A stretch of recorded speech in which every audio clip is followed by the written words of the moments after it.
Grizzly Sarah Palin may not have a real job or even a reality show on the horizon, but these days she's gearing up to be a game changer in 2014. Yesterday, Palin's discreetly named super PAC, Sarah PAC, gave a humble endorsement of its small-town hero in a newly released video loaded for bear. And for someone who's been known to criticize the lamestream media, she sure does like what they have to say about her.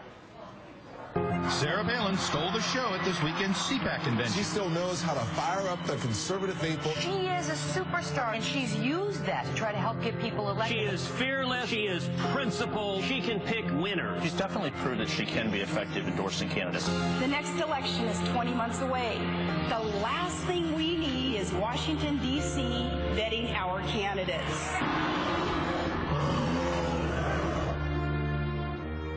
Okay, panel. Sarah Palin, irrelevant or awesome? I don't know. That gave me goosebumps. I tell you, it was like one of those, before the big game, like NFL kind of things where it's like the Kansas City Chiefs on the cold tundra.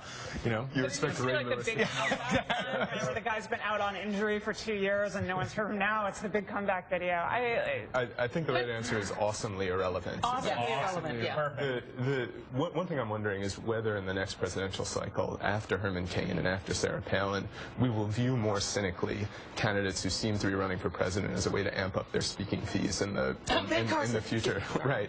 I mean, right. Yeah. Sorry, I didn't mean to throw Ben Carson over the bus as you were making. What's that? Do you think we will? I think so. I think Herman Cain and like the whole issue of taking all the money from his campaign. What are his speaking fees now? Do you think they're up? Yeah, from before he ran for president. So after that disgraceful exit, you think?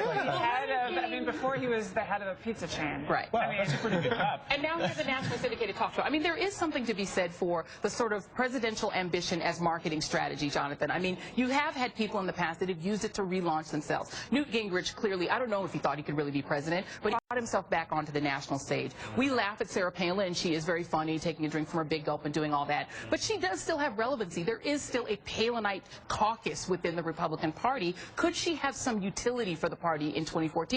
Just firing up the base. Yeah, sure, fine. I think all the people you mentioned were irresponsible. Herman Cain, Newt Gingrich, Sarah Palin swooping in whenever she felt like the media spotlight was even inching a millimeter away from her. They did nothing to the political discourse. In fact, I think they fouled it to a certain extent. I mean, Herman Cain was the front runner for the Republican nomination for a few months there. Right. Based on a plan he couldn't even explain on Meet the Press. Newt Gingrich was also a front runner for the Republican nomination for a certain point, and he ran around the country saying that the President of the United States was a food stamp president. I mean, these are people who should never be considered presidential timber, who should never have gotten the platform that they got. And Sarah Palin with this ad, I've now watched it 4 times in its entirety. I'm still trying to figure out, what's the point? Right. What are you trying to do? Well, the point is her celebrity. I mean, in a lot of ways, Sarah Palin is kind of the Kim Kardashian of politics. You're not 100% sure what she's famous for, but she keeps getting on your TV, right? She keeps getting coverage. And, I mean, and listen, you can't knock her hustle. She was a completely unqualified vice presidential nominee, Megan, and it is John McCain who took a hit in terms of his esteem, not her. She's still out there. Well, I would just like to announce Meghan McArdle for president in 2016. There's going to be a line of bumper stickers, T-shirts, commemorative ashtrays, and all sorts of stuff. So, all right. Well, I hereby endorse you, Megan.